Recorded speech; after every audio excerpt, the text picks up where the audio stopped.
Hello, welcome to CGTN. This is our special coverage on Chinese President Xi Jinping's state visit to Cambodia. Live from Beijing, I'm Pandong. And I'm Hona. Thank you so much for joining us. Chinese President Xi Jinping is about to arrive in the Cambodia capital Phnom Penh for a state visit. This is the third stop for his Southeast Asia tour. And we'll present you the stories of how these two neighbors communicate and cooperate in the building of a China-Cambodia community with a shared future. We will also have in-depth discussions on how the two countries can take Xi Jinping's visit as an opportunity to further promote their relationship. Cambodia media Khmer Times, Jinhua Daily and Fresh News have published Chinese President Xi Jinping's signed article ahead of his state visit. Cambodia is the last stop of President Xi Jinping's Southeast Asian tour. The article is titled, "Together we strive, together we thrive toward a stable and sustainable China-Cambodia community with a shared future in the new era." In the article, President Xi Jinping says it's a great pleasure to visit the home of good friends and during the Cambodian New Year and extends warm wishes to the Cambodian people. Xi Jinping says good neighborliness and friendship form the historical foundation of the China-Cambodia community with a shared future, featuring mutual trust, loyalty, equality, mutual benefit, inclusiveness and mutual learning. In advancing bilateral cooperation in the new era, President Xi calls on both sides to deepen political mutual trust to a higher level, expand mutually beneficial cooperation with greater quality, strengthen security safeguards at an elevated tier, conduct people-to-people exchanges with increased frequency, and enhance strategic coordination to more specific standards. And the bond between China and Cambodia continues to strengthen, marked by deepening political trust, thriving economic ties, and vibrant people-to-people exchanges. Here's an overview. China and Cambodia established diplomatic relations in 1958, laying the foundation for a lasting friendship. In 2010, the two countries elevated ties to a comprehensive strategic partnership of cooperation. In 2019, Cambodia became the first nation to sign an action plan with China to build a community with a shared future. By 2023, the initiative entered a new era, marked by high quality, high level and high standards. Bilateral cooperation has achieved milestones in key sectors. China remains Cambodia's largest trading partner. Bilateral trade flourishes under the China-Cambodia Free Trade Agreement, which took effect on January 2022. It's also Cambodia's first bilateral FTA. Under the Belt and Road Initiative, the Sihanoukville Special Economic Zone stands out. The zone hit record-breaking trade volumes of more than $4 billion in 2024. Over 200 enterprises from China, Europe, the US and Southeast Asia generate some 32,000 jobs for Cambodians. The Chinese-built Phnom Penh Sihanoukville Expressway is Cambodia's first high-speed toll road, cutting travel time between the capital and the key port from more than 5 hours to under 2 hours. Bilateral cooperation in tourism and cultural sectors is also growing. 2024 was designated as Cambodia-China People-to-People Exchange Year. More than 840,000 Chinese tourists travel to Cambodia. The country expects more tourists this year, with 2025 designated as the Cambodia-China Year of Tourism. From the comprehensive strategic partnership to the innovative Diamond Hexagon cooperation framework that spans politics, industry, agriculture, energy, security and culture, China and Cambodia push forward the building of a community with a shared future. For the very latest, let's go live to our correspondent Silkina Aluwalia live in Phnom Penh. Good to see you there, Silkina. So we know China and Cambodia have achieved fruitful results in their Diamond Hexagon cooperation framework. So what more can we expect from President Xi Jinping's upcoming visit? Well, you can see the crowd of people behind me. There's a crowd in front of me as well. We've been here all morning. People have been here all morning too. They're lining up these streets. You can see China's flag waving everywhere. The mood here is truly one of celebration. This is a highly anticipated moment. It marks another chapter in the friendship between China and Cambodia. This visit is deeply symbolic. It's not just a political visit. It's about reaffirming years of trust, friendship and support between the two nations. I've been here for a few days now. We've been talking to so many people, listening to their stories about how China has transformed their lives, not just from a larger perspective like infrastructure, but truly in their everyday lives as well. We're talking about healthcare, education, and even travel. It's evident that over the years, China has played an important role in Cambodia's development, from building roads, bridges, hospitals, schools, to helping boost Cambodia's agriculture, trade, and tourism as well. We've been seeing projects like highways and hospitals that were built with China's support under the Belt and Road Initiative. On Wednesday, we visited Cambodia's first highway from the capital city to a popular coastal town. Before China built that highway, it would take about 5 years to get there. 5 hours to get there, but now it takes only 2 hours. So you can see how these projects are really improving people's lives here and creating economic hubs in smaller areas as well.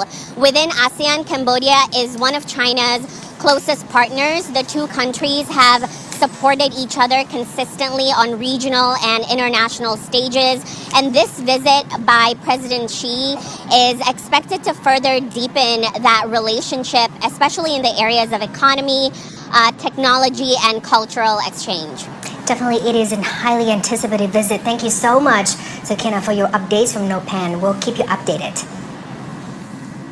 Now, for more on that, let's cross live to our reporter Huang Fei, standing by at Phnom Penh Airport. Huang Fei, bring us up to date.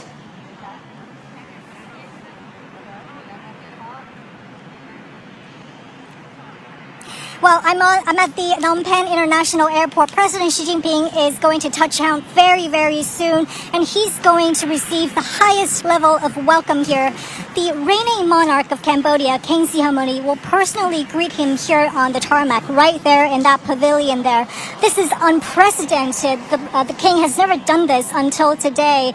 This just is a powerful gesture showing just how important this relationship is. Now, of course, there are big welcoming crowds behind me as well. Hundreds of people, mostly young students, teachers, and civil servants. They really represent the future of bilateral ties. And of course, it's not just here at the airport. We are told by officials right here at the airport that actually 26,000 people have come out today across the city to welcome the president. And there is a sense of gratitude towards China, a country that has invested immense amounts in the country, transforming Cambodia's economy. Now, Senate leader Hun Sen, as well as Prime Minister Hun Manet, are also going to meet the president. Of course, there will be talks about, enhancing this relationship.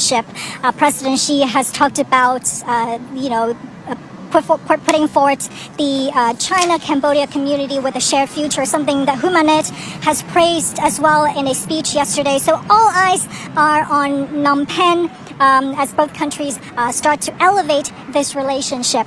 And we're hearing some sound from in the background. Possibly the plane will be touching down soon. Back to you. Thank you very much, our reporter Huang Fei at Phnom Penh Airport.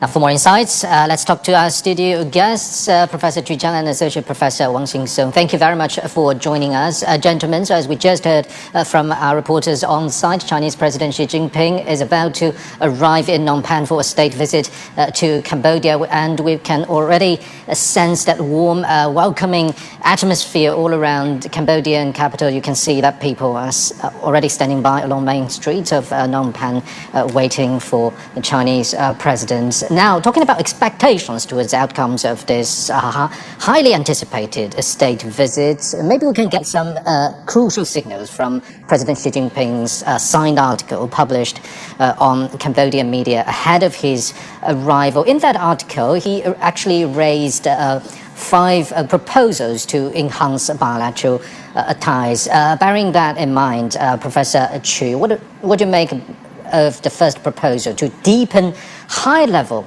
political mutual trust? Well, I think China and Cambodia's mutual friendship and mutual trust has already been at a very, very high level. That's the reason why we call each other ironclad friend. actually the two civilizations has been knowing each other for more than 2,000 years. And ever since that, we have no war, we have no conflicts, we have only communication exchanges and cooperations.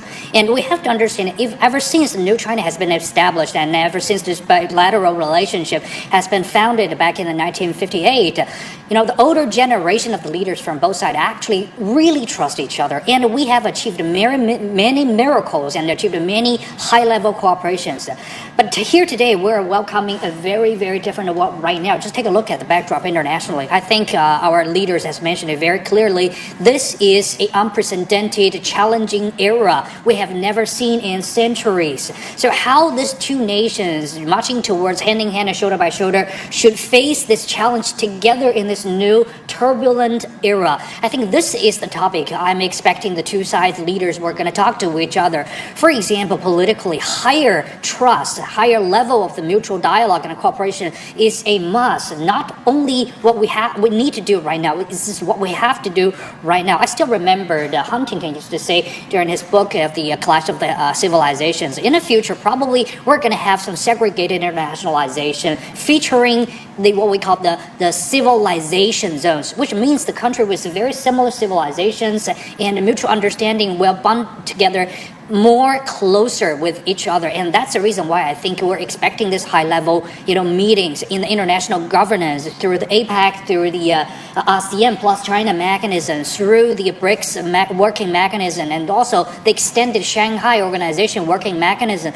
I think China and Cambodia will provide much more support and commitment, as well as for leadership towards this turbulent world, and make a commitment to further certainty and stability to the world. It's going to be eventually a great news for not only both of our country, but also for the whole region, as well for the rest of the world.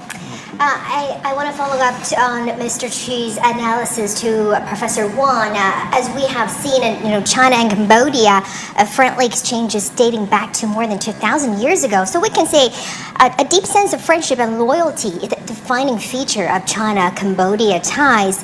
Well, as Mr. Chi has elaborated, under this very complicated geopolitical confrontation, what does this ironclad friend mean? Mm-hmm. Well, I think I agree with Professor Chi's point that the relationship between the two countries, China and Cambodia, are built upon not just material interests or strategic interests, but very much on our historical and cultural bonds. And like you said, our history goes back to over 1,000 years ago, and Cambodia is one of our neighboring countries that we never had conflict whatsoever, territorial or other aspects.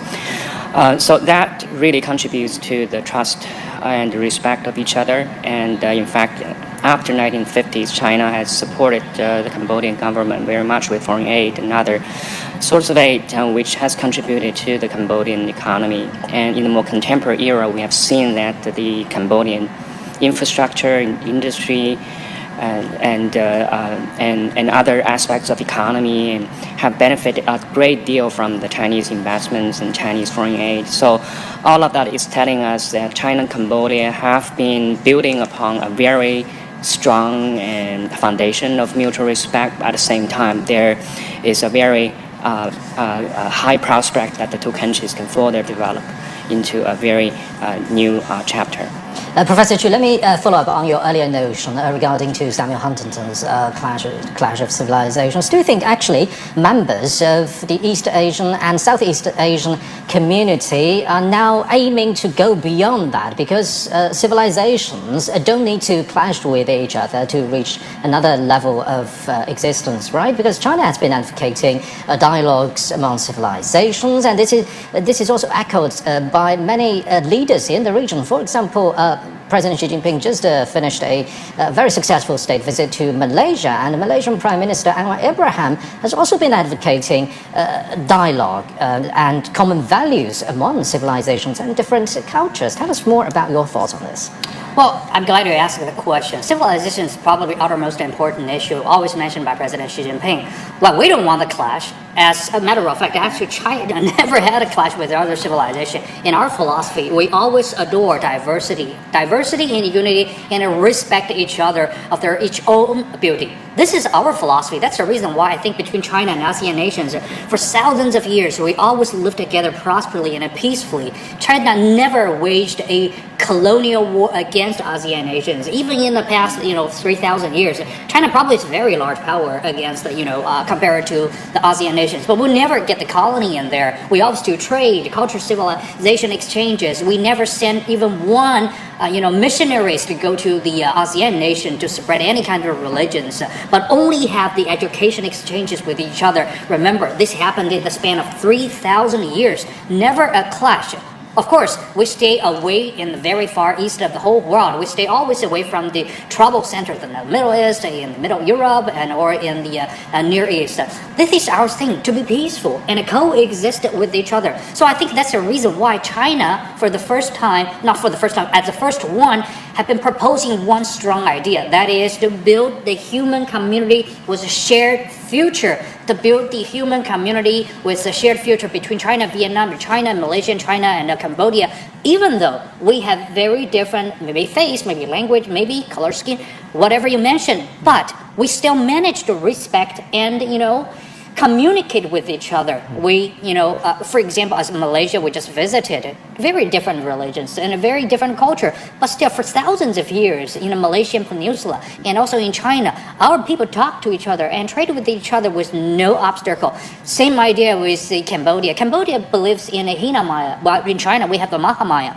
Very differently, but there's no religious conflicts at all. But instead, those monks from two sides actually been talking to each other, switched the transcript for thousands of years, try to preserve the history. For example, when Cambodia used to fall into the war, like 1,000 years ago, their historic record has all been lost in the war fire. But in China, we actually kept all the historic record in the customs of Cambodia, written in Yuan dynasty, in Kublai Khan's period of time. And that kind of the record actually has been moving back to Cambodia to show them what happened in the history, and they really cherish that, and vice versa. Cambodia also recorded lots of Chinese trade data, Chinese trade cultures, and also the Buddhian cultures, and it's given back to China. Indeed, and going back to reality, this is also a very strong foundation for people-to-people exchanges between China and Cambodia. Very evident because we can see people from all walks of life in Cambodia are actually waiting for the arrival of President Xi Jinping on a main street of Phnom Penh. We'll be getting back to you on this for more insight, gentlemen. Now let's get more updates. Well, a survey conducted by CGTN and Renmin University of China shows that Cambodia recognized China's contributions to the world in various aspects. Nearly 93% of 1,010 Cambodian respondents said China has made positive contributions in maintaining world peace and security. 95.2% recognized China's positive role in global poverty reduction and development assistance. Nearly 95% credited China with making positive contributions to global climate change and environmental protection. In terms of contributions to global health governance, 95.2% affirmed China's role, and 95% of respondents also said China's development has a positive impact on the world, and 94.5% agreed that China values mutually beneficial cooperation with developing countries, and 95% said China respects the sovereignty and culture of other countries. So, gentlemen, let's put this into context. Professor Wang, of course, we've seen global respondents to China's development path, but let's put this into a bilateral context, China-Cambodia ties. In his signed article, President Xi Jinping has proposed for the two countries to expand more high-quality cooperation that is mutually beneficial in nature. What kind of concrete actions are you expecting in this particular regard? Right. I think over the past decades, China has contributed, like we just mentioned, a lot on Cambodian infrastructure, industrial zone building, and so on and so forth. And now that the Chinese economy is upgrading itself to a high-quality development style, and Chinese manufacturing has been upgrading, and so that means China is building a much more expanded system for industrialization and manufacturing, which then would involve many of our neighboring countries within the ecosystem, including the 3 countries that President Xi is currently visiting, and Cambodia certainly is going to be one of the critical part of the ecosystem. Now that the infrastructure is ready and the industrial zone at the seaport is ready, I think Cambodia can certainly take more advantage of all these infrastructure and the capacity to be involved in the Chinese industrial ecosystem to benefit the local economy. In fact, the Cambodia economy has seen growing job opportunities becoming available and more easy access to infrastructure and to the foreign trade. And we're talking about over 200 international companies setting up shop in Cambodia in the past decade, which benefit from the infrastructure that the Chinese foreign aid has contributed. Exactly. Apart from mutually political trust, which lays a solid foundation for bilateral relations, the civilizations among our people-to-people exchanges, trade is another important topic, as it is mentioned and highlighted in President Xi Jinping's written article upon his arrival. Well, he emphasized, the first China-Cambodia free trade deal, which took effect in January the 1st, 2022, which is Cambodia's first such deal. So what does it mean and the key implications for both economies? Well, I think this is a very important topic. Well, when we're talking about the bigger country investing or trading with another smaller economy, a lot of people always think probably, okay, you're dumping your capacity to another nation, or you probably want to transfer your low-end industry to another nation. But somehow this is not what China mean and China wanted to do. I always explained during our interviews, I said, because the philosophy in China's leadership and in China's commercial community, we believe in one thing. Just imagine that China is the largest manufacturer of the whole world. We have probably the best infrastructure building capacities. Just imagine, do you want a turbulent, troubled, and a poor neighbor, or do you want a well-off, peaceful, stable neighbor? This is just a simple equation, right? We want to trade with each other. We never wage any wars or conflicts with our neighbors. So only thing we want to do is that a common prosperity and a mutual beneficial result with each other. Because of that, I think China wants to, prosper together with our neighbors, with Malaysia, with Vietnam, with Cambodia as well. Right now, I think Cambodia really are hitting very important opportunity moment. They want to develop the modernization of the Cambodian style. They want infrastructures. They want to promote their living standard of all people. And I think that's the moment when China can help. Green energies. Well, Cambodia is not a traditional energy-rich nation. So green energies can actually help them to get a cheaper energy, so they can fill up their AI. They can build up the digitalization, e-commerce with China, and then they get the physical infrastructures like the airport, like the great bridges and the ports. So everything will just span out and then help Cambodia to move up the ladders from a low-income nation to a middle-income economy, and then higher and higher to meet the standard of the whole ASEAN nations, and then finally catch up with the latest standards of the whole world. So I think this is what Chinese people really believe in, and as I just mentioned, if we can all respect and adore each other's beauty, we can be beautiful together. And in this sense, Professor Wang, I think it's fair to say that the alignment of the two countries' development strategies and policies is of great importance to the success of this grand design. Tell us more about the thinking from the Cambodian side on this. Well, the Cambodians are very eagerly looking for alternative options of developing their economy, and so far they have relied a lot on their agriculture, but industrialization is the way to go for all the developing countries, including China itself. And we have learned a great lesson that only through industrialization can we become a modern nation. So I think Cambodia is looking up to the China model, to the Chinese experience of how to diversify its economy. That's why it has been very eager to seek investments from the Chinese manufacturing sector. At the same time, we're talking about not just cooperation on one aspect. We're talking about cooperation on 6 aspects, including energy, industrialization, agriculture, technology, and so forth. So that means that Cambodia has a lot that it can benefit from the Chinese investment and Chinese technological know-how. I think through investment, the Chinese producers have also brought their technologies to the local manufacturing capacity. They've also been able to train local managers and and workers to be more able to tap into the Chinese manufacturing capacity and technology pool. So all of that is helping the Cambodian economy to develop into a more comprehensive economy. Exactly, follow up on that. In his written article, President Xi noted China's support for several of Cambodia's inaugural infrastructure projects, like the country's first highway, the country's first large power plant, and its largest stadium. So, Mr. Chu, how do these joint efforts benefit Cambodia's development and its people? Well, I think it benefits a lot. For example, from the Phnom Penh to the Sihanoukville port, I usually will have to travel like more than 5 hours. Well, it's longer than that. I used to do poverty alleviation in Cambodia. Trust me, it used to take you more than 10 hours because this is really muddy road and very hard to travel. Until we have the standard road, okay, shortened to like 5 hours. And now we're talking about 2 hours. This is very important. Just imagine traveling from Beijing to Shanghai, we used to spend like more than 10 hours in China. So this two powerhouse of economy in China never bonded together in the past, like 20 years ago, until we have Beijing to Shanghai Express Highway and also the high-speed rail. Two cities actually bonded with each other with only 4.5 hours. Huge economic power has been released. And now we're talking about Phnom Penh and also the Sihanoukville. When these two areas, it's like Shanghai and Shenzhen, are bonded together within 2 hours, imagine this power can be released. And also this network of the transportation will be extended to Siem Reap. Okay, the Siem Reap also will have the Angkor Wat, they have the airport. So when you have this transportation network, everything will change. Because in poverty alleviation in China, we have some experience. We say if you want to get rich, pave the road first. That's just one thing. And also talking about other infrastructure buildings. For example, we just opened up the 771C highway and also China-Cambodia Friendship Bridge.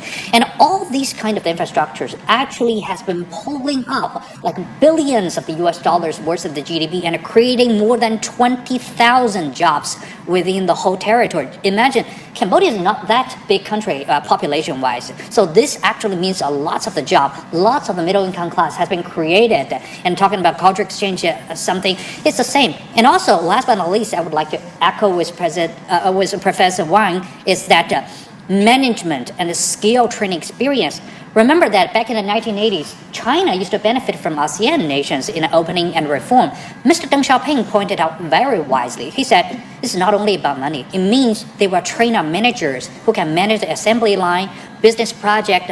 So the CP group from Thailand, so the Lipo group from from Indonesia, and some other groups from Malaysia, they've been investing, and also from Singapore, Temasek. They've been investing in southern China, created the whole generation of the skillful workers, managers.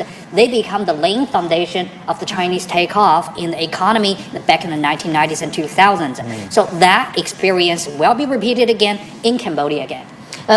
Professor Wang, still tracing that momentum beautifully described by Professor Chu here. How can this momentum translate better into digitalization? Right, and I mean, if you look at the three countries where President Xi Jinping is currently visiting, Vietnam, Malaysia, and Cambodia, and out of the three, I think it's fair to say that Vietnam and Malaysia have been more integrated into the Chinese e-commerce and digitalization era. For example, in Vietnam, I understand that the local residents can easily purchase consumer products from Taobao or PDD. And that's benefiting from the logistic arrangement between the two countries and, of course, the Chinese modern e-commerce industry. Now, Cambodia certainly can do much better in benefiting the Chinese e-commerce ecosystem. And as we're talking about this, we're watching live footage from Phnom Penh Airport. This is the convoy of Cambodian King Norodom Sihamoni. The Cambodian king has arrived at the airport to warmly welcome Chinese President Xi Jinping's arrival for a state visit. You're watching live footage from Phnom Penh. This is the arrival of the Cambodian king at the airport. This is actually unprecedented for the king to have the greetings at the airport to President Xi Jinping. And this is the very first time for the Cambodian king to personally welcome a foreign head of state at airport. This is the very first time. So from this very fact, people can interpret the significance both countries have put into their bilateral ties and, of course, to the state visit of Chinese President Xi Jinping to Cambodia this time. You're watching live footage from Phnom Penh. Okay, I want to follow up to Mr. Chu as what you said. The infrastructure building China's assistance to Cambodia. Actually, in his written article, President Xi has raised some very touching personal stories. For example, the project of China-Cambodia Friendship Poverty Alleviation Demonstration Village is completed, and then, thanks to the treatment by the traditional Chinese medicine teams, a hearing-impaired girl actually articulated "mama" for the very first time, and a wheelchair user got back on his feet. So these were the personal stories that President Xi wants to share with the rest of the world, see how China and Cambodia's, mutually beneficial relationship actually benefited people's livelihood. Oh yes, I'm glad to ask that because I was in this kind of project myself with IPRCC, which is the Chinese International Poverty Alleviation Center affiliated to Ministry of Agriculture. When we're going there, we find that many countries' poverty alleviation team was there. And many, international poverty alleviation agencies, they're just telling them to give them instructions. You should do that, you should do that. But Chinese team actually are very silent. We don't say much. We just do the thing. Pave the road, help them to build, better crops, have higher yielding. Or if they have people getting sick or getting disabled, then we build the healthcare facilities to help the children you just mentioned, to help the disabled people you mentioned, and to give out all kinds of medicines and to train the local doctors. So I think China believing one thing, give you the fish is not good enough. Rather, we should teach you how to, do the fishing. So this is what we believe: empowerment. And ever since that time, because President Xi Jinping pays really lots of attention to not only China's poverty alleviation, but his idea of, everybody should get out of the poverty. No one should be left behind around China. I think this is really important. That's the reason why we got the international poverty alleviation back in Cambodia. So when we're going there, we try to build up what we call the technology center to teach them how to, plant properly the crop, give them the better seeds, and also teach them how to use the better fertilizer and build the fertilizer factories in the local places. And many of them actually are pro bono. It's not for money because in China, we're not that market oriented. Sometimes we'll believe something is going beyond the money. It's priceless. Friendship, culture bondage, that's the thing we're paying attention to. That's the reason why we've been seeing, actually, for example, we have a project between Yunnan and also the Siem Reap Center. It's trying to teach them to build the rice and the coffee. And right now, if you go to that center, you find surrounding the center, lots of the villages, townships are getting richer, and they're shipping their products, their grains and fruits through the transportation network we've been building together back to China and enriching the local, livelihood a lot. So this is just one example to showing how it works. Actually, we have tons of the kind of stories in Malaysia, in Indonesia, in Vietnam and Laos. And talking about localization and being mutually beneficial, Professor Wan, I'd like to follow up on the digitalization topic, going digital.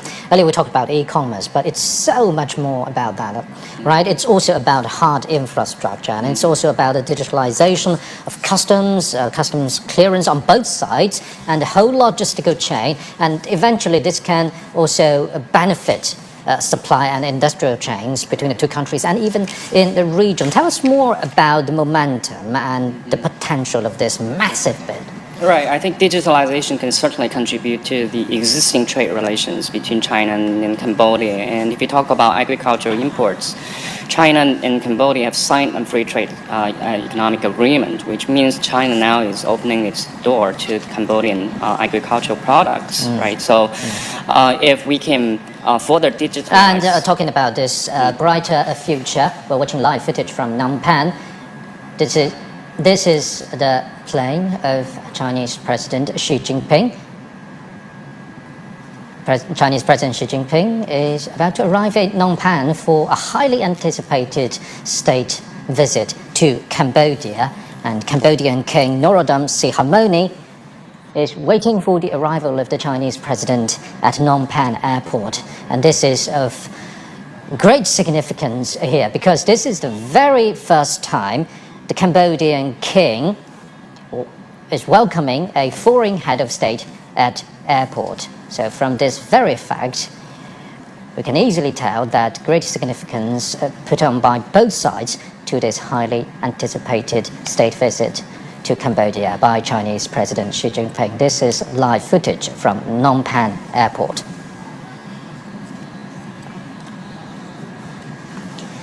And ahead of his arrival, Chinese President Xi Jinping published a signed article on major Cambodian media, greeting the Cambodian people for the Cambodian New Year. This is the plane of Chinese President Xi Jinping. Now, it has touched down at Phnom Penh Airport.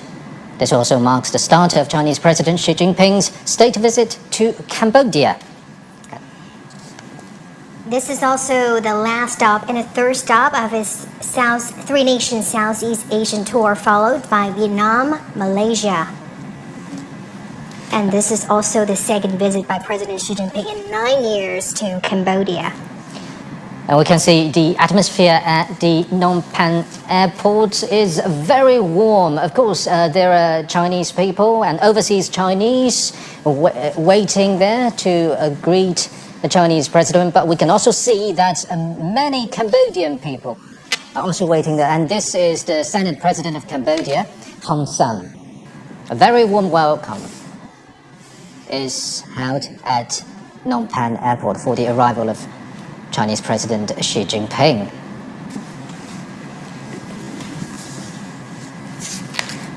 And as we just reported, ahead of his arrival, Chinese President Xi Jinping published a very warm and upbeat signed article on major Cambodian media. And he started by saying that he's very happy to visit Cambodia on the occasion of the coming New Year. And for him, it feels like going to the home of a good friend. And from this welcoming ceremony, from the enthusiasm from people waiting there, you can easily tell that most of them are actually Cambodian people from all walks of life. We can tell from the live pictures that the atmosphere there is warm.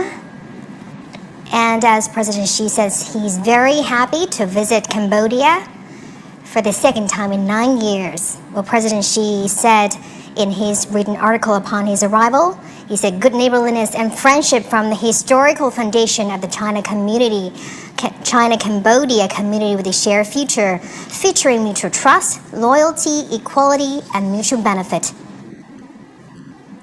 He also said in advancing bilateral cooperation in the new era, he called on the two countries to deepen political mutual trust to a higher level and expand mutually beneficial cooperation with greater quality, strength and security safeguards at an elevated tier. He especially emphasized the importance of people-to-people exchanges with increased frequency and enhanced strategic coordination to more specific areas. And you're watching live footage from Phnom Penh Airport. Chinese President Xi Jinping has arrived in Phnom Penh for a state visit to Cambodia. This is the plane of Chinese President Xi Jinping. It has touched down, now is taxiing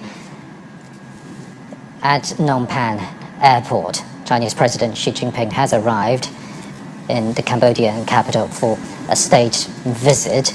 And we can see a very solemn and also warm welcome ceremony is held by the Cambodian royal family and the Cambodian government at the airport.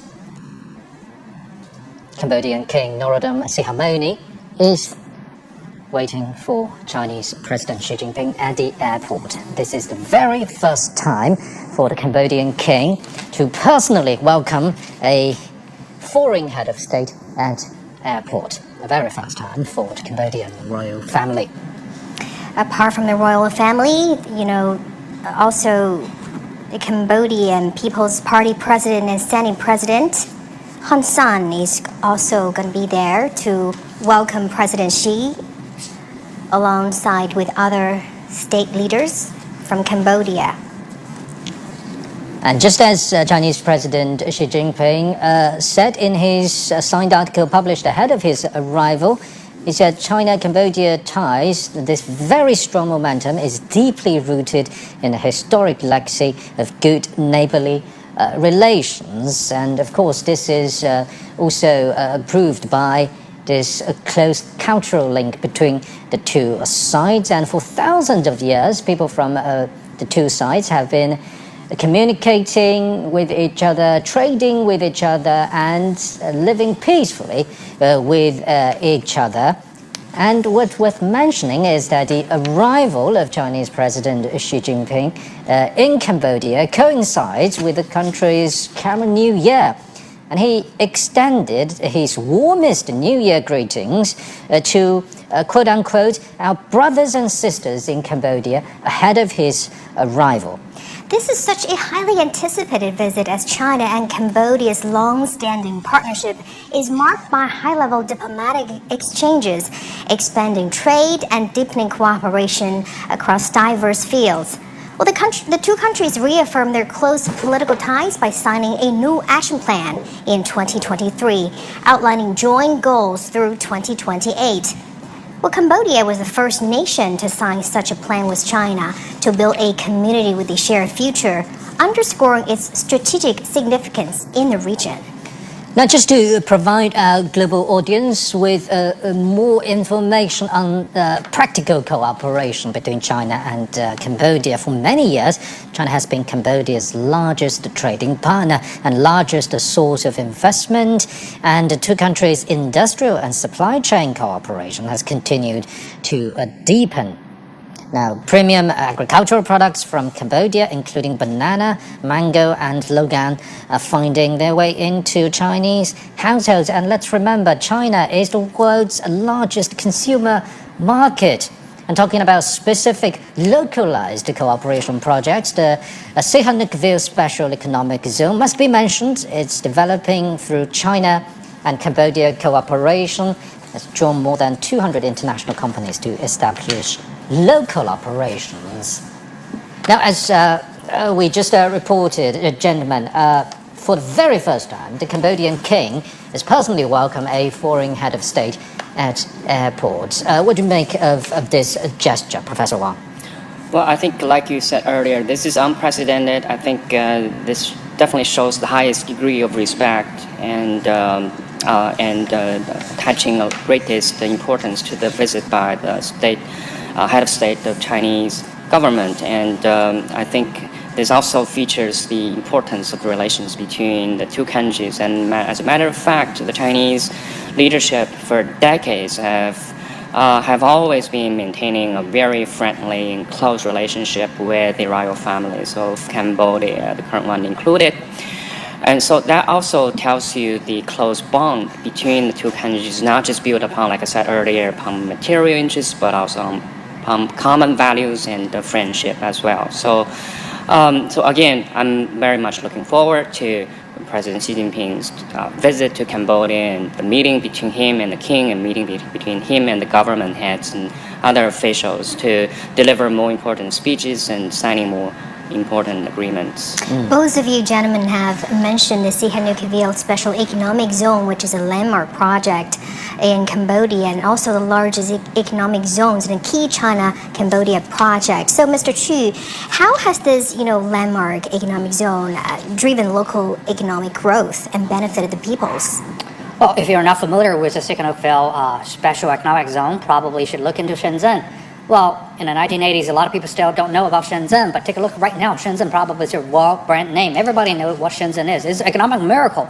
It's a high-tech, guru in all kinds of industries. Well, Sihanoukville, I think, is anchored or try to set up a standard like Shenzhen. It's going to be the Shenzhen of the Cambodia.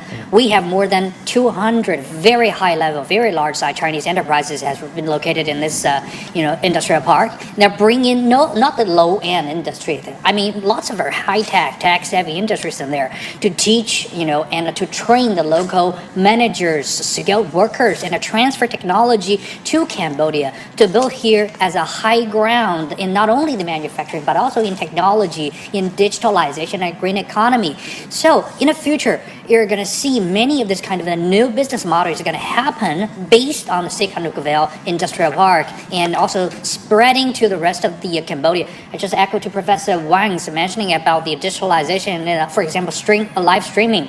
in the poverty alleviation we used to do before. It's still the traditional way. But right now, if you go to Sihanouk Valley, you will find many young people. They're very fast learner. They're doing live streaming, sell all kinds of the like agriculture products, of local, manufacturing product through the TikTok, through the little red note, all kinds of things. Back to China and also sell to all over the world in ASEAN nations, in North America, and getting a very good job opportunity for themselves, and also adding a new rich generation into this country. So very wonderful changes are happening. And I believe, more importantly, this Sihanoukville Special Economic Zone is not exclusive to China and Cambodia, and we can see that international companies has been establishing operations there, right, Mr. Chu? Oh yes. Many countries have their best enterprises already entered this Sihanouk Valley. For example, ASEAN nations is never a problem.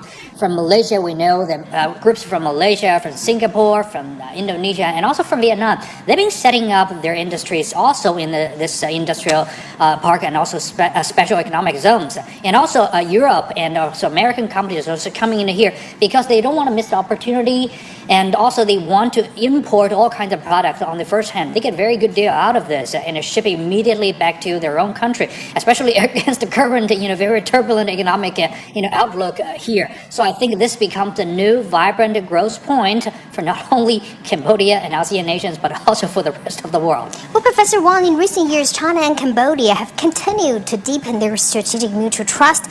Well, their cooperation has enriched the Diamond Hexagon framework. So if it's compared to a diamond, so how does this steady progress in building a industrial development corridor and the fish and rice corridor mean, in this very complicated geopolitical landscape?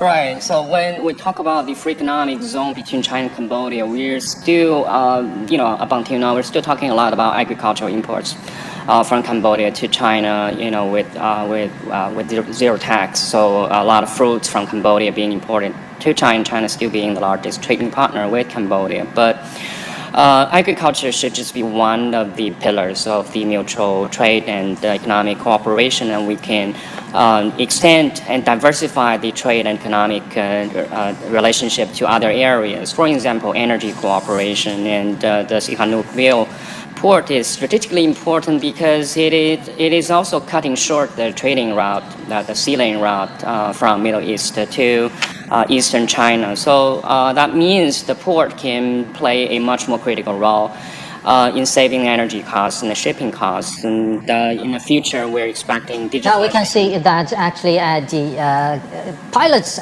cabin, there have been someone waving Chinese and Cambodian national flags. This is live footage from Phnom Penh airport. Chinese President Xi Jinping has just arrived in the Cambodian capital for a state visit. Yes, Professor, you were saying? Yeah, I was just going to say, with further digitalization, I think the custom clearance and the trading port facilities can be further utilized to cut down the costs of production and the trade and cargo transportation. So all of that is saying that we need more infrastructure, particularly digital infrastructure, including power plants, including fiber optic wiring cables, and so on and so forth, so that Cambodia can be further integrated into the digital ecosystem of the Chinese economy. I want to follow up on the agricultural agreements on that part. In his written article, President Xi mentioned, Cambodia fruit like mango, coconut were, exported to China, which is, Chinese people's one of their favorite. Are we going to anticipate, major deals in agriculture this time around? Well, exactly. Well, there's a sad story. We have one of the largest original production place of the coconuts, for example, in Hainan province. But because Hainan have been developed as a tourism, resort island or free economic zone, so I think their coconut industry actually has been slowing down. But also you have to understand the consumption for coconut, products, and for example, coconut, pulp, coconut juice has been, skyrocketing in Chinese market because we have the bubble tea, we have all kinds of these, people who like the YOLO life. But where do we get this extra coconut? Now Cambodia came in, Vietnam came in. These places are being famous for their tropical fruit, very high qualities, and also they have a very, competitive, price and qualities against, all the other counterparts. So I think this is the moment when China can really ship in and buy a lot of their products, and also can be translated into local jobs and local income. We have already signed lots of deals through Shanghai Expo, and now I think it was a leaders visit this time. Very large contract can be actually expected. And gentlemen, you both talked about agriculture a lot. I think it's a common misconception that it's about hard labor. It's about labor intensive, and sometimes it's not exactly cost effective. But that's a misconception, right? Because the modernization of agriculture is very crucial for a country's whole modernization and industrialization process. Tell us the potential of the two sides that can work together on this particular regard. Right. I think earlier Professor Tu made a point about the cooperation between China and Cambodia over modern agricultural technologies, and China has contributed a lot through foreign aid to the Cambodian modernization of agriculture, and both countries share similar terrains. For example, in southern China, you have a lot of mountain areas in Guangxi, Yunnan provinces where agriculture has been upgraded through modern technologies. And similarly in Cambodia, Vietnam, and other neighboring countries, they share similar terrains. So they're also producing similar products and crops like rice. They do fishing as well. So the modern technologies that have been developed in China can also be utilized in Cambodia. That's where the two sides have been cooperating with each other through foreign aid and also through agricultural industrialization projects. In terms of poverty reduction and foreign aid, as we mentioned earlier, a recent CGTN and Renmin University polls shows 95.2% of Cambodia respondents believe China has significantly contributed to global poverty reduction, while 95% view China's development as having a positive global impact. So, Mr. Chu, what is your take on this? How can China further assist Cambodia in poverty alleviation? Well, I don't need to believe because we have already seen it before. Among all kinds of demonstration center of Chinese poverty alleviation, I think 100% has already, get out of poverty. Just take a look, go there, pay a visit. For example, in Siem Reap, I just mentioned, you go to their technology center or demonstration center. After we're teaching them how to, plant property of the crops and the fruit and use fertilizers and, how to select the good seeds, everybody in these villages are getting out of the grinding, desperate poverty already. Previously, I think back in 2015, many people out there, probably the living standards are below $2 a day. But right now, I think you're looking at every family, their living standards is basically more than like $5 to $10 already. So they're good with the food, with the clothing. But I'm not saying this is enough. We still need to have a long way to go. We need to empower those places with better water system, better coverage of the internet, with better electricity coverages, and all these will empower them for the second time to help them build the another layer of the capacity in the manufacturing, food processing, and also culture industries. Actually, and Cambodian people are very good at culture activities, so we need to play the strengths out. And also eventually, I think after this visit, after a new round of the cooperation to a higher level, and I think those areas will going to benefit even more, and people are seeing that. So I think this exemplary effect will be amplified and spread to the rest of the Cambodia, and also be learned by all ASEAN nations people. And as I just mentioned, in Laos, in Vietnam, similar effect has already been playing out. So after all these, I think the whole peninsula south of China will form a network of inclusive development, a network of poverty alleviation. And indeed, gentlemen, I think it's fair to say that none of those developmental goals can be reached without security guarantees. And Chinese President Xi Jinping, in his signed article, also proposed China and Cambodia to jointly build a higher level security guarantee for each other. What's your reading into this, Professor Wang? Right. Again, I think the security relationship between the two countries has gone a long way back, and especially in the contemporary era where the uncertainties both in the region and in the world are simply escalating on a daily basis. We definitely need a more stabilizing force. In the region, I think China is playing a critical role, but we need partners. And I think Cambodia has traditionally been one of the strongest, closest security partners of the Chinese. So the current visit is going to further emphasize on the importance between the two countries on security issues. But at the same time, we're trying to promote the values and ideas of inclusiveness and also cooperation and dialogue in order to overcome conflicts rather than taking the methods of wars and conflicts. So that's part of the global security initiative and global civilization initiative that the Chinese government has been promoting to the world. I think the Cambodian side is certainly on the same page with the Chinese government on those initiatives. Well, peace and security. Now let's cross live to Phnom Penh Airport. Chinese President Xi Jinping is now greeting the welcome crowd at Phnom Penh Airport. Chinese President Xi Jinping has arrived in Phnom Penh for a state visit to Cambodia. This is live footage from the Cambodian capital. Chinese President Xi Jinping is warmly welcomed by people from all walks of life in Cambodia. And Cambodia King Norodom Sihamoni is at the airport to welcome President Xi, and this is unprecedented for the king. Well, the King Sihamoni met with Chinese President Xi Jinping in September 2023 when the king attended the opening of the 19th Asian Games in Hangzhou. During that meeting, the Cambodian king said his country will continue to jointly build a Belt and Road Initiative and a Cambodia-China community with a shared future.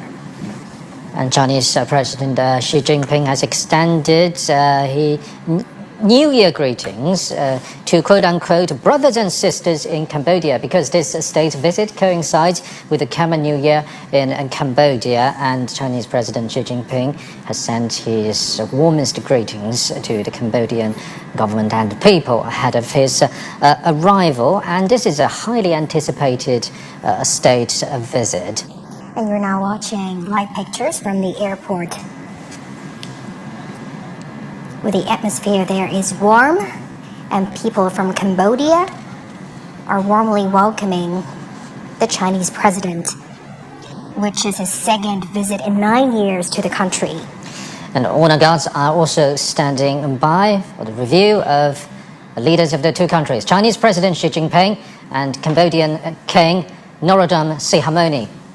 This is the first time for the Cambodian king to personally welcome a foreign head of state at the airport. Many are also believing that this state visit could start a new chapter for a higher level China-Cambodian relationship. Chinese President Xi Jinping and Cambodian King Norodom Sihamoni. The king is holding a welcome ceremony at the airport, the national anthem of the People's Republic of China.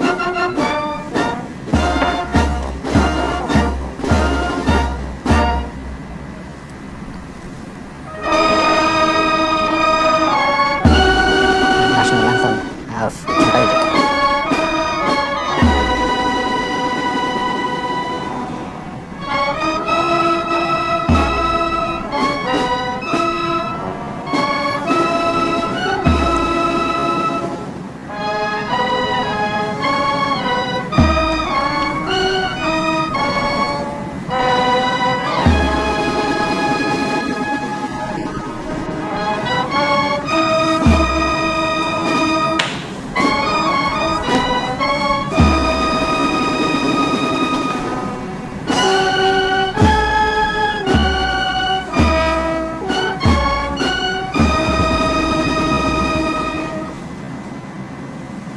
You're watching live footage from Phnom Penh Airport. Cambodian King Norodom Sihamoni is welcoming Chinese President Xi Jinping for a state visit.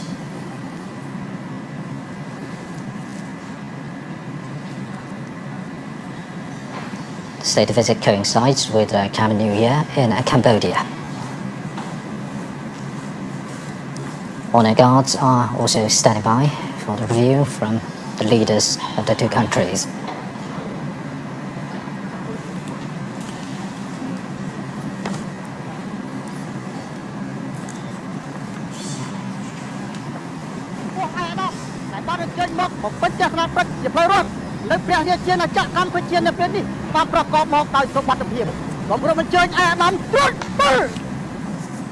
People from all walks of life in Cambodia are warmly welcoming the arrival of Chinese President Xi Jinping on this highly anticipated state visit. Now, China and Cambodia are on the path to jointly build a community of shared future of China-Cambodia.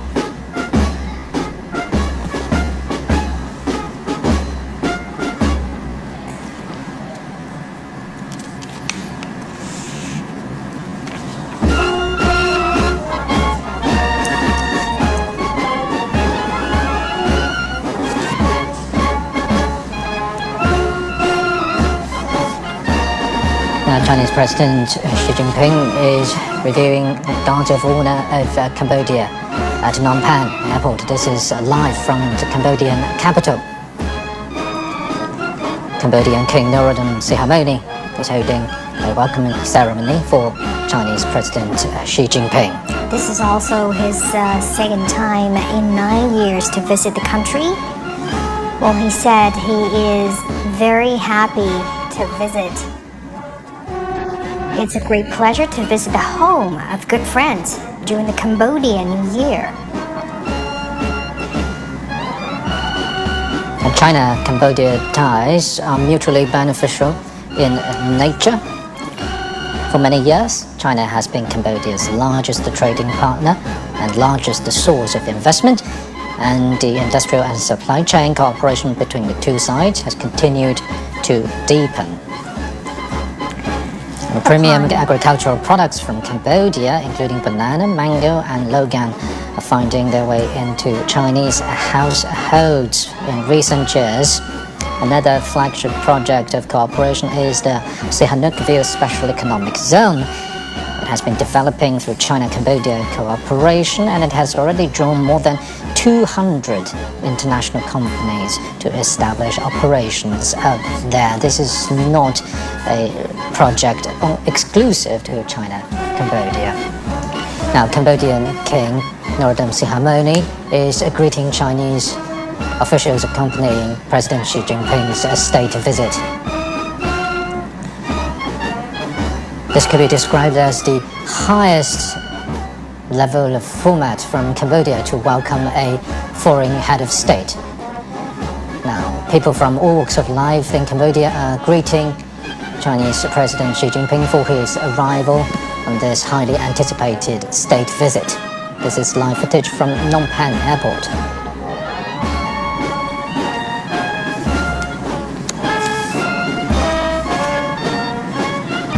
Chinese President Xi Jinping is also greeting people from all walks of life in Cambodia, waving national flags of both China and Cambodia, and of course flowers, to show their warm welcome to the arrival of the Chinese president.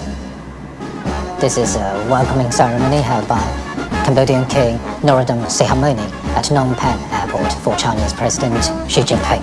Well, the king has attached great importance to diplomatic relations with China.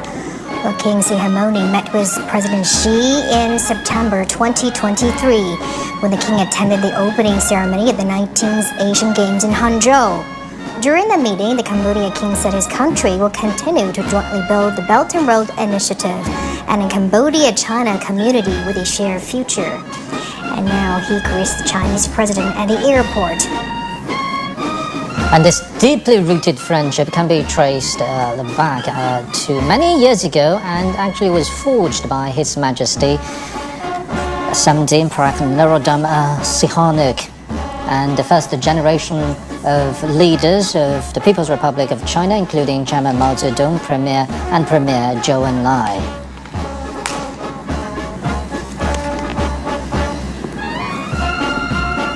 Chinese President Xi Jinping has been warmly welcomed by Cambodian King Norodom Sihamoni at Phnom Penh Airport. Now his convoy is heading to the Cambodian capital.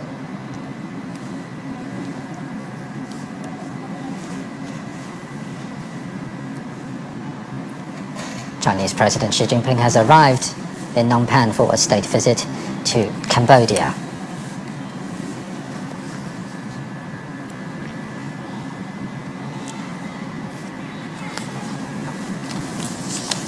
Chinese President Xi Jinping has arrived in Phnom Penh for a state visit to Cambodia.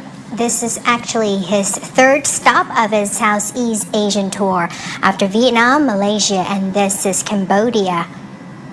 Now, for more insight, let's talk to our studio guest. Professor Chu, what do you make of this very warm and solemn welcoming ceremony at Phnom Penh Airport? Well, I think this is very much expected because even though we're saying this is the first time the royal family has welcomed the Chinese leader in the airport, but actually I don't think they're strangers. Well, His Majesty, the royal family father, actually been living in China for a very long time. I believe His Majesty, Sihamoni right now also been going to China for many times. So they're actually more like welcoming a family member to come back to the family. As a royal family, His Majesty Sihanouk used to say, well, China is my second home. And also, I think vice versa. For many Chinese old friends, going to Cambodia is never a strange thing. So these kind of the high-level visit has already been very frequent and also very intimate. The only thing left for both of our leaders in the future is that how we can, entice this kind of relations, then facing the challenging future together to form this community with a shared fate between the two nations and also amplify this influence to the whole regions so that we can benefit every people in this whole region, especially for China and Cambodia. And also, I think through this visit, I think they have a lot of things to catch up with each other, how we can solidify our cooperation and agriculture, modernization, digitalization, energy, as well as for the high-tech, industries to develop together to make these whole neighborhood, to make this bilateral relation another example to show to the rest of the world. Cultural bonds that unite, the people of the two countries, especially 2025, the Cambodia-China Year of Tourism. As we mentioned, civilization, mutually beneficial cooperation, and both, political mutual trust and latest solid foundation between the bilateral relations of China and Cambodia. So in this, we look ahead. What can we expect this year in terms of, mutually beneficial cooperation between the two countries? Right. I think connecting back to what Professor Chu just mentioned about what we just watched, the unprecedented receiving by the King of Cambodia of the Chinese President Xi Jinping, and also about their personal relationships that have been built upon a very long history. I think that tells the rest of the citizens in both countries that the two countries have very common history. We are proximate to each other geographically. Our economies are very much integrated. So the people-to-people trust has already been there to further facilitate the people-to-people exchange. I think given that Cambodia features very resourceful cultural assets, I think tourism is certainly going to be booming. It has already been very well developed, but I think more and more Chinese tourists are going to pick Cambodia as their next stop or destination for vacation. At the same time, I think Cambodia is also going to benefit from the cultural resources in China. We're looking forward to more tourists from Cambodia. In fact, I have had students from Cambodia over the years who come to our university to study development and other Chinese development-related courses. So that says to all that the cultural exchange and people-to-people communication have been very important, have been a critical part of the bilateral relationship. Well, gentlemen, let's get more updates first. All right, we'll go live to our correspondent Tang Bo in Phnom Penh. Hello there, Tang Bo. Tell us more about what is the latest there in Phnom Penh and what is the atmosphere there.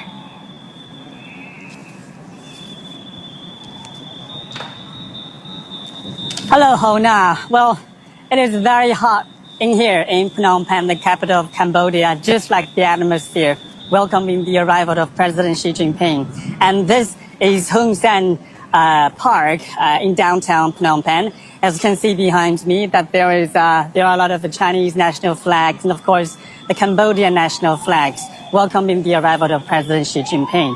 And early in the morning, as we arrive into this live position, we've seen a lot of local residents gathering along the streets to greet the arrival of President Xi Jinping. and I talked to them asking about their expectations. They told me that they were looking forward to the state visit, which they believe would improve the mutual trust and, of course, enhance the economic cooperation. This is President Xi Jinping's second visit to Cambodia in 9 years, and according to the local media, that President Xi Jinping is expected to meet with King Norodom Sihamoni and Senate President Hun Sen and Prime Minister Hun Manet.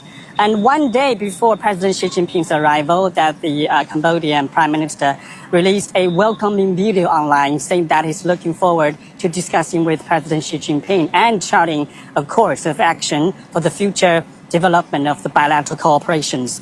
And in his speech, Manet called the China-Cambodia bond the strongest, comparing it to iron regarding the partnership in various fields between the two countries. And that's echoed with the Central Conference of China's foreign neighborhood diplomacy, which noted that the relationships between China and its neighboring countries, including Cambodia, of course, is right now in its best period of the modern times. And the relationships have entered the stage of interconnections between regional cooperation and the evolving global landscape.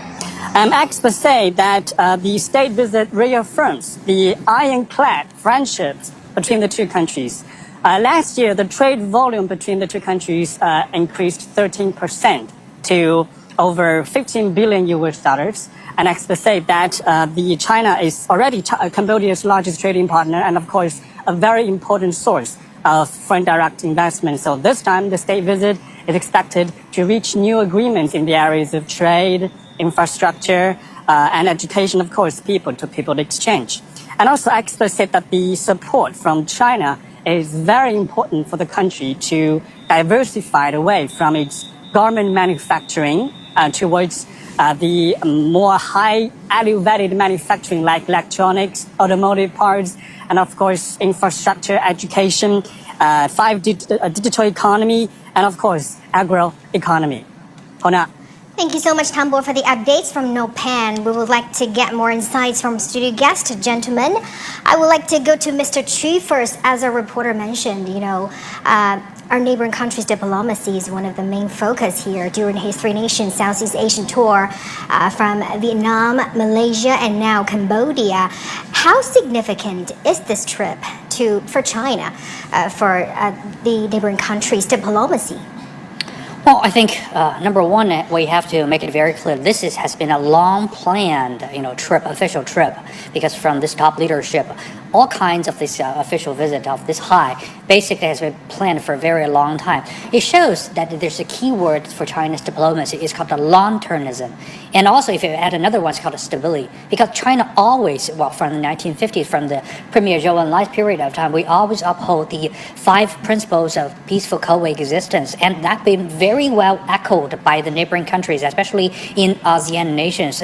This is a national group with 10 different countries, different religion, different languages, different cultures, anything you name it. They're very, very different, but they still manage to stay together. It's a very different situation, even different from the European Union, but they still manage to stay together, do the economic development, peacefully stay, with each other, and now adding into China into the pictures. And we've been forming probably one of the largest, political stability for the whole world, and also the economic opportunity also provide for the rest of the world. So I think this visit has also been, showing the ASEAN nations, the 10 nations, even though we visited only 3 stops, but also representing the three nations, representing the whole region, is because no matter how turbulent outside world can be, but the far eastern part of this world will stay together. We'll be hand in hand, shoulder by shoulder with each other, stay peaceful and stay stable with each other. And also, I think that will be sending a very strong signal also to the rest of the world. That is, no matter what happened out there, but this part of the world will be the center of the peace. This will be a new free world because you don't need to choose side. You don't need to abandon what you believe. You still have the freedom to do trade with whoever you want, providing the services and products to the rest of the world. So this is the message sent to not only ASEAN nations, but also to everybody in this current turbulent world. Well, gentlemen, let's get more updates now. Chinese President Xi Jinping has arrived in Cambodia to begin his state visit. He hopes to make steady and sustained progress in building a China-Cambodia community of shared future in the new era. During the visit, President Xi will meet with the King Norodom Sihamoni and the Queen Mother Norodom Sihanouk. He will meet the President of the Cambodia People's Party and the President of the Senate, Semanek Tatohonson, and he will also hold talks with Prime Minister Hun Manet. And we'll keep you updated on Chinese President Xi Jinping's state visit to Cambodia. We'll be right back. Please stay tuned.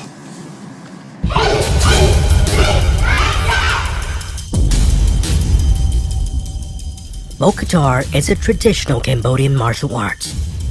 It's an ancient close-quarters combat technique which became popular at the time of the Khmer Empire. ខ្ញុំឈ្មោះ Desaya អាយុ 14 ឆ្នាំ បច្ចុប្បន្នខ្ញុំនៅរៀនតាំងពីខ្ញុំហាត់របកតោនេះមកគឺបានរយៈពេល 1 ឆ្នាំកន្លះសម្រាប់គ្រួសាររបស់ខ្ញុំគឺគាត់អត់ចង់ឲ្យហាត់ទេដោយសារគាត់ថាកូនស្រីគេទៅហាត់របាំឬក៏គេនៅផ្ទះជួយការងារភារកិច្ចនៅផ្ទះ This small school provides free training. ខ្លះបើយើងនិយាយថាពីសិស្សដែលនៅតំបន់នេះគឺខ្លះគ្រួសារគិតគឺក្រីក្របាទជីវភាពរបស់គិតវាគេថាមិនសូវសមរម្យហើយណាមួយយើងគោលការណ៍របស់សាលាយើងចង់ផ្សព្វផ្សាយយើងចង់ឲ្យកូនខ្មែរទាំងអស់បានហាត់រៀនឲ្យបានចេះទាំងអស់គ្នាកុំឲ្យបាត់បង់នៅវប្បធម៌មួយនេះ In 2022, UNESCO inscribed Bokatar on the representative list of intangible cultural heritage of humanity. A key factor in preserving its cultural significance is the carvings depicting Bokatar on the walls at Angkor Wat. បើយើងមិនមានរូបចម្លាក់និងតាក់តាំងនៅតាមជញ្ជាំងប្រាសាទរបស់យើងទេយើងក៏ពិបាកនឹងការកំណត់ថាវាជាអត្តសញ្ញាណជាតិមួយរបស់កម្ពុជាដែរយើងនៅមានស្លាកស្នាមភ័ស្តុតាងច្រើនណាស់ដែលដូនតាយើងបានបន្សល់ទុកអំពីបច្ចេកទេសនៃការសាងសង់ប្រាសាទអ្នកសិល្បៈផ្នែកគំនូរហ្នឹងគេគូហើយបានអ្នកជំនាញផ្នែកដាប់ហ្នឹងបានមកដាប់តាមក្រោយ The once glorious Khmer Empire has been consigned to history. But 7 centuries ago, a Chinese traveler following the maritime Silk Road came here. He left the only surviving first-hand written account of daily life in the Khmer Empire. Now a Chinese team are helping to restore the site to its former glory. 吴哥古迹呢，这个石头是靠石头的重力来把这个高大的建筑把堆积起来。对于我们维修呢，这是一个新的课题，我们也面临了很多的困难。那么我们在这过程中呢，也是不断摸索，掌握了它一套规律，形成了我们自己独有的方法。同时也结合其他国家的专家的维修的经验，探出了一条自己的维修吴哥的思路来。Local expert Sam Safaroth is working closely with the Chinese team. ឆ្លងកាត់ការងារបទពិសោធន៍ដែលយើងបានសហការជាមួយខាងភាគីចិនយើងឃើញហើយថានៅតំបន់អាស៊ីរបស់យើងនេះវប្បធម៌ដ៏ចំណាស់ប្រទេសកម្ពុជានិងប្រទេសចិនហ្នឹងយើងឃើញថាមានវប្បធម៌ដ៏ចំណាស់មួយអញ្ចឹងឆ្លងកាត់បទពិសោធន៍ឬក៏ការងារសហការជាមួយភាគីចិននេះយើងតែងតែផ្លាស់ប្ដូរនៅបទពិសោធន៍គ្នារវាងវប្បធម៌ទៅវិញទៅមក Over the past 3 decades, China has been one of the 30 countries contributing to this UNESCO-led international effort to restore Angkor Wat.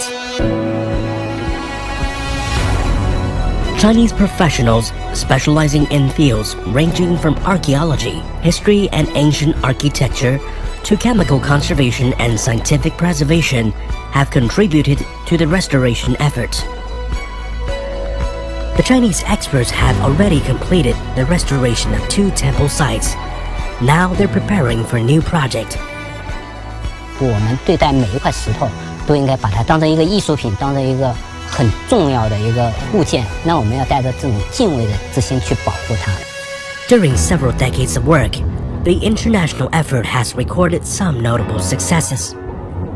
2003年世界遗产大会上，5个古迹呢已经不再列入世界濒危遗产名录，世界各个国家都为摘掉这个濒危世界遗产名录呢做出自己的贡献。The restoration of the Angkor Wat site is significant for Cambodia's economy. In 2020, the country's tourism sector generated revenue of $1.12 billion. This represented 4.2% of GDP and accounted for roughly 4% of the revenue from all international tourism in Southeast Asia.